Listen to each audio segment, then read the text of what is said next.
періште болып адамдарға көмектесіп жүріп, бір қызға ғашық болып қалады. Сәлем достар, сіздермен Кинотайм каналы.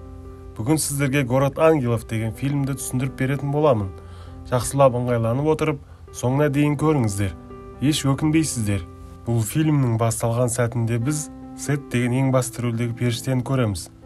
Бір кезде бізге ауырып қалған Сьюзи деген кішкентай қызды көрсетеді. Оны ауруханаға алып бара жатса, ол періштені сезіп және оны көріп тұрады. Сосын операция барысында Сьюзидің жүрегі тоқтап, қайтыс болғаннан кейін Сет оны өзімен бірге алып кетеді. Сосын бізге періштелердің әңгімелерін және олар қалай адамдардың қастарында көрінбей жүретіндігін көрсетеді. Адамдар оларды көрмейді, бірақ сезе алады. Көптеген періштелер қара киім киіп алып, адамдардың қастарында жүріп, оларды қателіктерден сақтап, жақсы жолға итермелеп тұрады. Олардың барлығы жиналып, күннің батуын және шығуын қарап тұрады. Бір кезде бізге Мэгги деген жұмысына бара жатқан дәрігер қызды көрсетеді. Оның бүгінгі жұмыс күні операциядан басталады. Барлығы сәтті аяқталып келе жатқан кезде науқастың жағдайы бірден әлсіреп кетеді. Мэгги берілмей қолынан келгеннің барлығын істеп жатса, періштені сезіп, оның көзіне тік қарайды. Операциядан кейін Мэгги науқастың жақындарына барып, оны сақтап қала алмағандығын айтып, сыртқа шығып, өзін-өзі кінәлап қатты жылайды. Сосын Сет досына барып, ана қыз мені көріп қойды, ондай болуы мүмкін бе? Деп сұрайды. Досы болса, егерде адам шынымен соны қалап көргісі келсе, ол бізді көре алады. Мысалға, бірнеше уақыт бұрын магазиннің ішінде тұрсам, маған бір апа келіп, анау тұрған тұзды алып жіберші деп айтқан дейді. Келесі күні бізге таң атпай жұмысына келіп алған Мэггиді көрсетеді. Ол әлі күнге дейін өзін қоярға жер таппай қиналып жүреді. Және оның қазір операциясы болу керек тұғын. Бірақ әріптестері келіп, ол науқастың операциясы басқа күнге ауыстырылды дейді. Сөйтіп бізге тығылып, рахаттанып, балмұздақ жеп, ұсталып қалған науқасты көрсетеді. Мэгги барып, сенің операцияң басқа күнге ауысты, бірақ саған балмұздақ жеуге болмайды дейді. Сол түні Мэгги жұмысында жүрсе, оған Сет келеді. Сет оны атымен атап, сен еш уайымдама, кешегі науқасты сен құтқардың. Ол тірі, бірақ басқа жерде өмір сүреді. Өлімнен кейін де өмір бар деп өзі жоқ болып кетеді. Келесі күні Мэгги түндегі әңгімеден кейін барлық қорқыныштарынан арылып, жақсылап жұмыс істеп, көңіл күйі керемет болып операцияны сәтті өткізеді.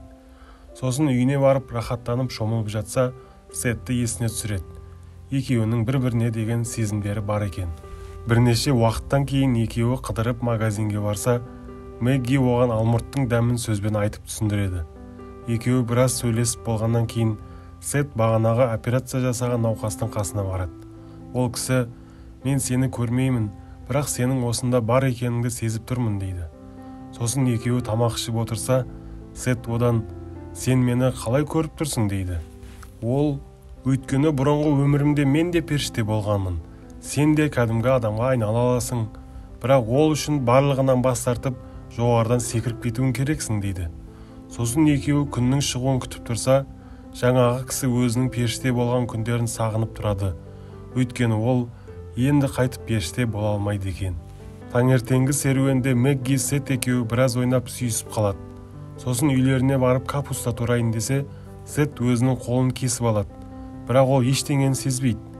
Мэгги тағы да көзін жеткізу үшін пышақты алып, Сеттің қолын өзі кесіп алып, ештеңе болмағаннан кейін есінен адасып, Сетке дәл қазір кет дейді. Сет кетіп қалып, енді қайтып оның көзіне көрінбейді. Бірақ түнде оны қорғап қасында жата береді.